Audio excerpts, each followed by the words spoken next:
এখন দুইজনে মিললে একটা হইব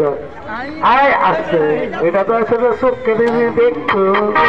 তাহলে দেশটারে উল্টায় লইলে জন্মগত অন্ধ মানুষ কিন্তু আমি কইতেছি দুইজনে মিললে গান দেয় গানের আগে মানে ধর্বা বাপ ধরন দইতো না অভিনয় তো অভিনয় বুঝতো না তাহলে এখন গান হইব কাশেম মালার প্রেম দুইজনে মিললে তুমি হইলে নায়ক আর হেইলে হইল নায়িকা আসল ছাড়বো আগে দেখি জোলার উপর একটু টানলো